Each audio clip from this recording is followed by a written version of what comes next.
War zone से जो report सामने आ रही है वो हैरान करने वाली है। दावा किया जा रहा है कि हमास के पास अभी भी ऐसे कमांडर और लड़ाके बड़ी संख्या में मौजूद हैं जिन्होंने 7 अक्टूबर 2023 को इजराइल पर अब तक का सबसे बड़ा हमला किया था।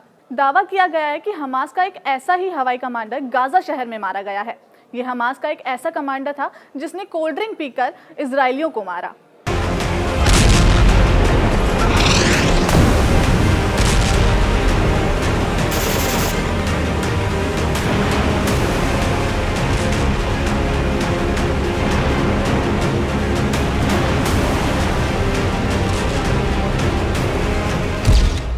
टारगेट पर नेतन्याहू, मार दिया कमांडर वाडिया।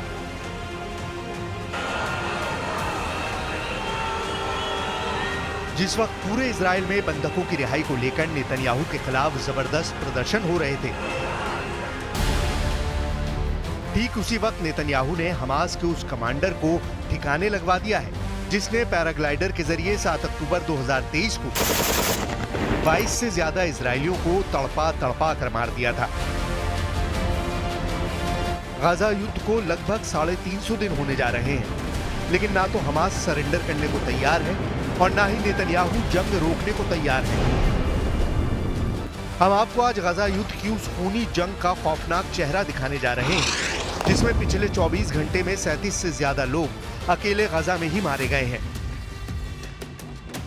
मारे गए 37 लोगों में हमास के 8 ऐसे लड़ाके हैं जिनके टारगेट पर सिर्फ नेतन्याहू थे। दावा तो यहां तक किया जा रहा है कि हमास के पास 300 वर्ग किलोमीटर नहीं बल्कि 1500 वर्ग किलोमीटर इलाके के बराबर सुरंगें मौजूद हैं, जहां से अभी भी हमास के लड़ाके भयानक तरीके से इजरायली सेना, टैंक और बख्तरबंद गाड़ियों पर हमला कर रहे हैं। हमास को अच्छी तरह से पता है कि अगर जंग रुक भी गई तो भी नेतन्याहू चुन चुन कर हमास के लड़ाकों को मारते रहेंगे। यही वजह है कि हमास आखिरी दम तक इजरायली सेना से जंग करना चाहता है।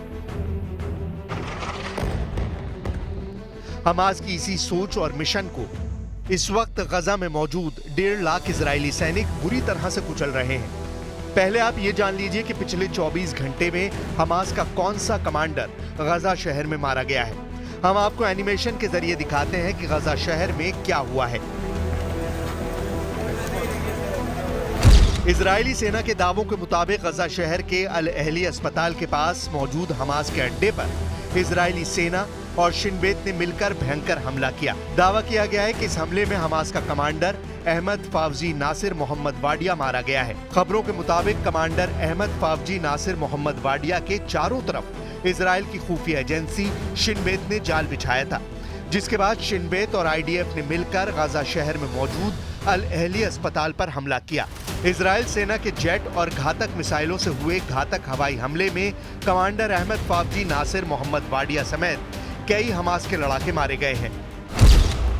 रिकॉर्ड तोड़ हवाई हमला गजा टू वेस्ट बैंक। इजरायली सेना इस वक्त गजा से लेकर वेस्ट बैंक तक ताबड़तोड़ हमले कर रही है। जमीन और आसमान से इतने खूंखार हमले किए जा रहे हैं कि ईरान, मिस्र, तुर्की, लेबनान, यमन हर दिन इजराइल को गंभीर परिणाम भुगतने की चेतावनी दे रहे हैं। लेकिन इधर खबरें ये भी आ रही हैं कि नेतन्याहू ने अपने टॉप कमांडरों को साफ समझा दिया है कि अगर हम सीज फायर करते हैं तो हमास को दोबारा जिंदा और अपनी ताकत हासिल करने का मौका मिल जाएगा। इसलिए इजरायली सेना ने पिछले 8 दिनों से गजा और वेस्ट बैंक में हमले तेज कर दिए हैं। जरा देखिए पिछले 24 घंटे में इजरायली सेना ने क्या कोहराम मचाया है। इजरायली सेना का सबसे बड़ा हमला और ऑपरेशन गाजा शहर में अल अहली अस्पताल के पास हुआ है, जिसमें कमांडर अहमद फावजी नासिर मोहम्मद वाडिया मारा गया है। हमास के इस कमांडर के बारे में दावा किया जाता है कि इसी कमांडर ने अपने लड़ाकों के साथ मिलकर 7 अक्टूबर 2023 को 22 इजरायली नागरिकों को बुरी तरह से मारा था। इजरायली सेना का दावा है कि कमांडर वाडिया हमास की दाराज तुफा बटालियन में नुखबा अल कंपनी का कमांडर था। 7 अक्टूबर को कमांडर वाडिया पैराग्लाइडर के जरिए गाजा सीमा से इजराइल में घुसा था। पैराग्लाइडर के जरिए घुसते ही इसने अंधाधुंध हमले शुरू कर दिए थे। इजराइल के मुशाब नेतिव हासारा में घुसते ही इसने और इसके लड़ाकों ने 900 लोगों की आबादी वाले कस्बे पर भयंकर हमले शुरू कर दिए थे।